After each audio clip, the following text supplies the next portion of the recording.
Gene here again.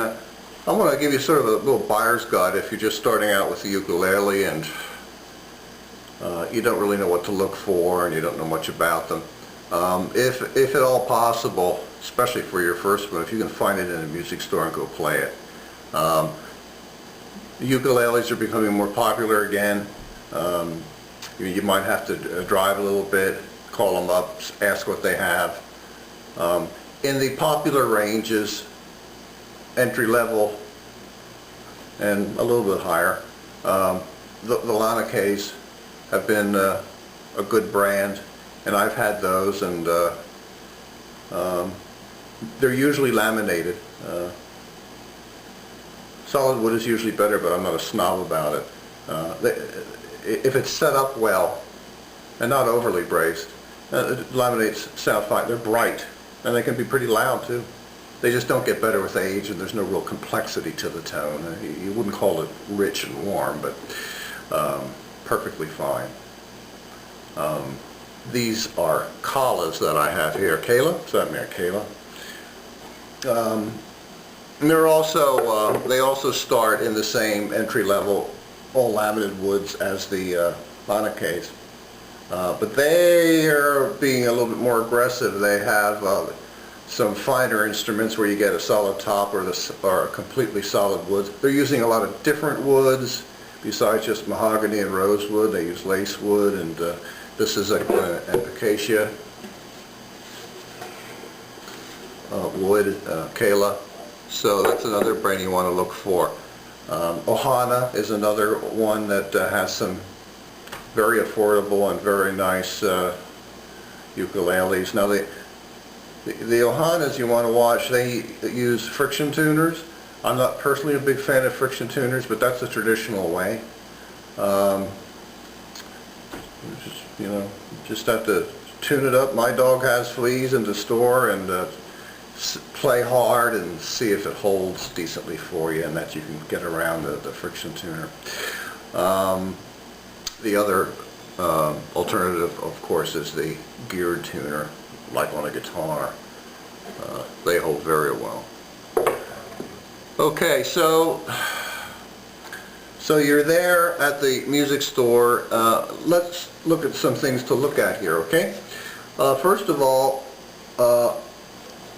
you pretty much have to assume that the neck is going to be reasonably straight. I mean, it doesn't have a lot of tension on it, and you might want to look, but the instruments today are a lot better than they were 15, 20 years ago for sure, even 10 years ago. And I go back far enough. Learning instruments almost were always terrible. You know, $100 and below. You could put your hand underneath the strings. That's how bad that action was. You don't see that too often today, but still, you want to get the best for your money. Look at the nut. That's where the strings go over here. Quite often, I have to do work on the nut because the nut's too high. How high does this nut have to be to clear the first fret? Not that high.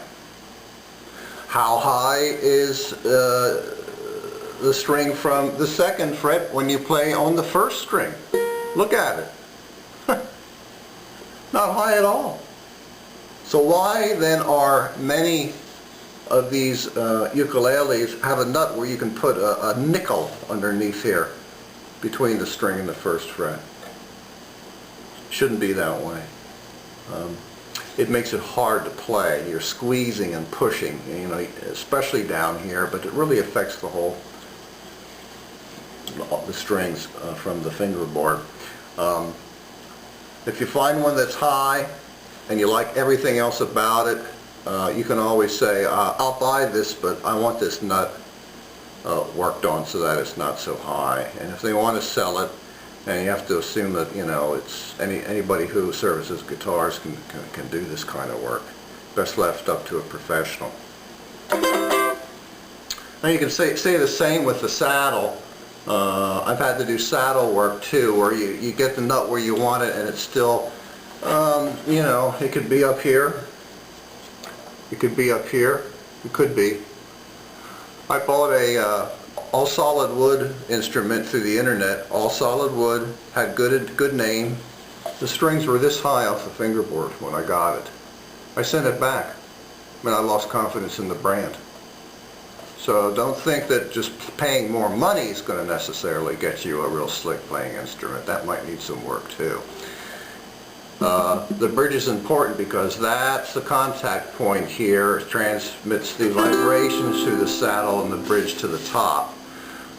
These can be shaved down, taken out and shaved down from the bottom if it's too high. To a certain point. It's best left to a professional. If you get it too low, you're not going to have a strong break over the angle, over the saddle, and you're going to lose tone, you're going to lose volume, it's going to be buzzy fuzzy, and you don't want to do that. So those are the two main things to look out for: the nut and the saddle, how it affects the action. You want the action to be easy. Why strain yourself? I mean, these are nylon strings. No reason for them to be high off the fingerboard. A note about solid wood versus the laminate woods. Solid woods, all things being equal, sounds better. It gets better with age. There's a more resonance. You can almost feel it against your body. All solid woods. It vibrates.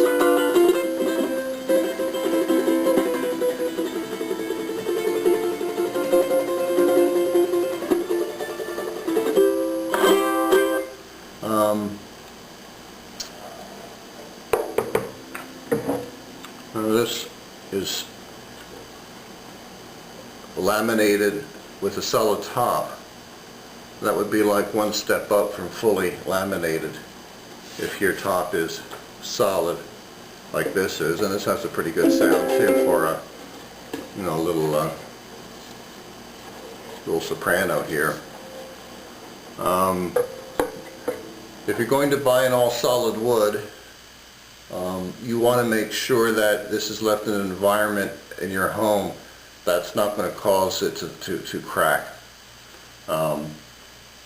They do swell in the summer, but most people have air conditioning. It keeps the relative humidity at a really good level.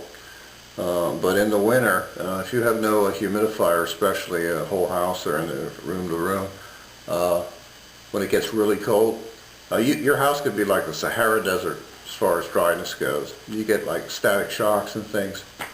That could be the death to your solid wood guitar or ukulele. They sell little humidifiers. A lot of them are based upon a sponge, and they require a lot of maintenance. You have to keep replenishing it with water, and they should probably be kept in a case, you know. So I don't know. If you buy a laminate wood, you probably won't have problems with cracking. Probably not. So you want to keep that in mind too. Okay?